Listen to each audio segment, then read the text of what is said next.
बेकायदेशीर सावकारावर गुन्हा दाखल करण्यात यावा. नगर तालुक्यातील नागरदेवळेच्या आजी आणि नातवाचं उपोषण. मौजे चिचोंडी पाटील येथील खासगी सावकारावर गुन्हा दाखल करण्यात यावा यासाठी नागरदेवळे येथील द्वारकाबाई अंजबापू दळवी यांनी उपनिबंधक सहकारी संस्था कार्यालय परिसरात लाक्षणिक उपोषण सुरू केले. चिचोंडी पाटील येथील खासगी सावकारावर गुन्हा दाखल करण्यात यावा. तसेच बेकायदेशीरपणे चालणाऱ्या सावकारकीवर धाडीमध्ये ज्या रकमा दिल्याच्या नोंदवह्या सापडल्या त्या संबंधितांना नोटीस पाठवून चौकशी करावी. ज्या शेतकऱ्यांचे खरेदी खत मिळून आले त्यांना नोटिसा पाठवून त्यांचं म्हणणं मागवावं. संबंधित सावकाराकडे सावकारकीचा परवाना नसल्यानं त्याच्यावर गुन्हा दाखल करण्यात यावा. शेतकऱ्यांच्या जमिनी परत करण्यात याव्यात.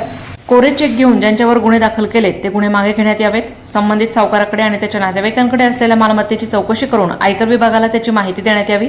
निवडणूक काळात घेतलेल्या 16 लाखांची थार गाडीच्या कागदपत्रांची तपासणी करून आयकर विभागाला त्याची माहिती द्यावी.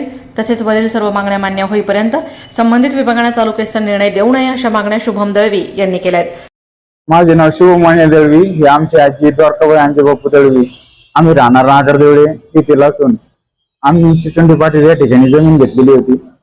तरी तलाठ्याकडे नाव दिलेलं नोंदीसाठी दिलेलं असताना तलाठ्याने हायगाई करून नोंद लावली नाही. त्याचा फायदा स्थानिक सावकाराकडून घेऊन त्या जमिनीची दुबार खरेदी केली. त्याची तक्रार आम्ही उपनिबंधक कार्यालय केली असता त्यांनी त्या ठिकाणी त्याच्या घरी झाडं मारली. त्या झाडीमध्ये 15-20 म्हणजे 200-300 पाणी वया सापडल्या. लोकांना पैसे दिल्याचं सावकारकीतून पैसे दिल्याचे नोंद व्हायला सापडले.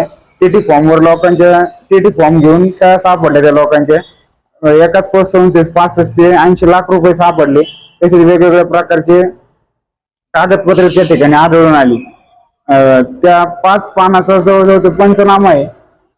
आणि तरी एवढे 60-70 कोटी 50-20-25 कोटी पैसे सावकारकीने घेऊन सुद्धा याचे रेकॉर्ड पूर्ण सहकार विभागाकडे असून सुद्धा त्यांनी आतापर्यंत कोणत्याही प्रकारची कारवाई केली नाही.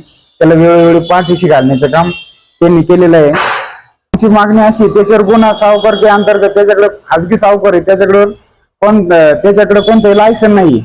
आणि जीवे मारण्याच्या धमक्या देऊन त्याची क्लिप व व्हिडिओ क्लिप आम्ही कार्यालयाकडे जमा केली, तर त्यावर आतापर्यंत कोणतीही ऍक्शन घेण्यात आलेली नाही. आमची मागणी एवढी का त्याच्यावर सावकारकी अंतर्गत गुन्हा दाखल होऊन आमची जमीन आम्हाला परत मिळावी ही आमची मागणी. तर तुमच्या मागण्या मान्य झाल्या नाही तर आम्ही जोवर मागण्या मान्य होणार नाही तोवर आम्ही उठणार नाही.